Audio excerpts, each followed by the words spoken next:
Well, I think the trajectory for about a year now has been one of a widening of the war. And indeed, we are hours or days away from a major, strike from Israel to Iran. As you know, as you yourself have reported, that it's not clear what those targets will be, but this will be really the largest scale conflict between the two big players, Israel and Iran, and the ramifications of that could be very enormous. It's been quite clear that the US has really not been able to calibrate or manage or guide developments in the region. They have not been able to influence to any significant degree the decisions of the Netanyahu government. And maybe they have been able to deter Iran in a very limited way. But Iran, as we've seen, has hit Israel, continues to support Hezbollah and Hamas, so no major change there. Mm. And we heard there that Israel hasn't given any assurances it won't target Iran's nuclear facilities. What do you think the U.S. response will be if it does, and particularly if they aren't told in advance? Well, there's a number of major initiatives that Israel has taken without telling the U.S. in advance, and certainly without agreeing with the U.S. on it. This would be a much larger target. This is not the Gaza Strip and it's not Lebanon. So it would be more of a breach. But I don't think the United States has any other option or any other setting at this point but to support Israel, even if they disagree on the targeting or on the action. If Israel does target whatever it wishes to target on Iran, Iran is going to retaliate, and then the U.S. will be in the position of, quote unquote, defending Israel.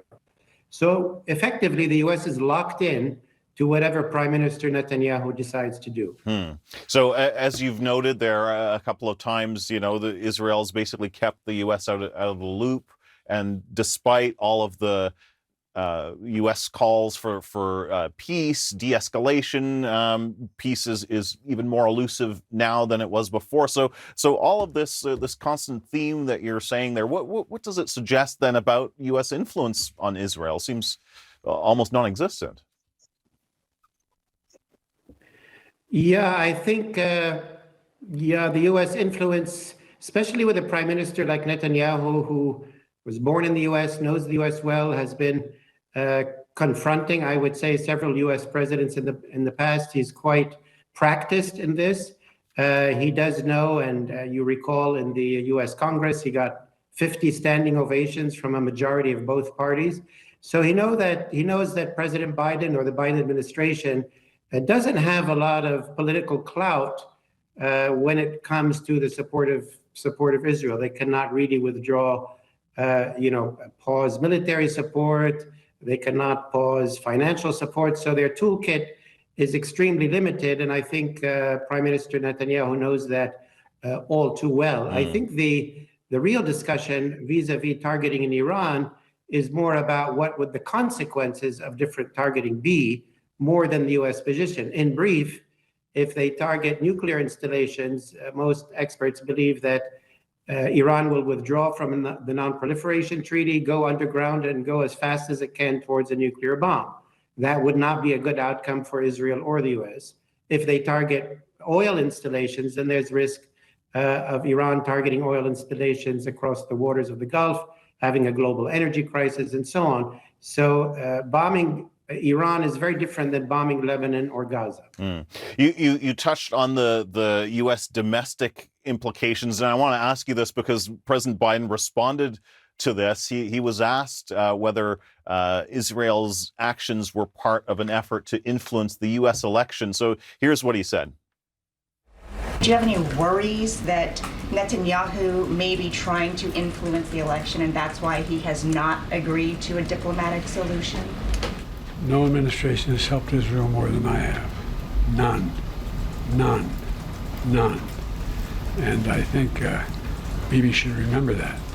And whether he's trying to influence the election or not, I don't know, but I'm not counting on that.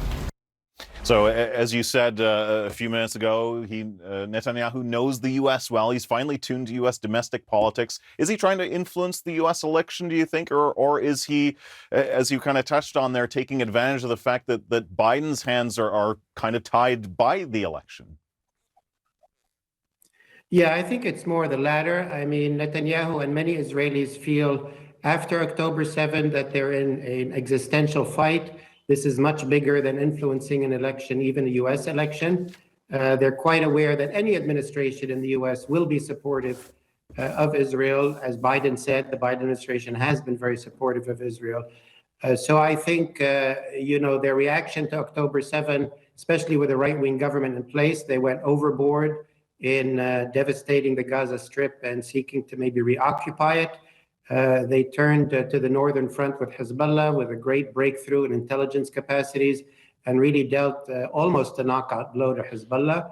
And now they feel without Hezbollah in its operational shape, Iran is very vulnerable, and now is their chance to go after it. So I think they're making their calculations based on their own sort of perception of threat and opportunity. The fact, I think it's not a secret that Benjamin Netanyahu favors Trump over Biden. I think that's obvious, but I don't think they're making these major decisions just in order to influence an election. But perhaps, yes, I do think they would prefer Trump over Vice President Harris. I don't think that's a secret. Yeah. All right, we'll have to leave it there, but really appreciate your analysis. Paul, Salem, thank you so much.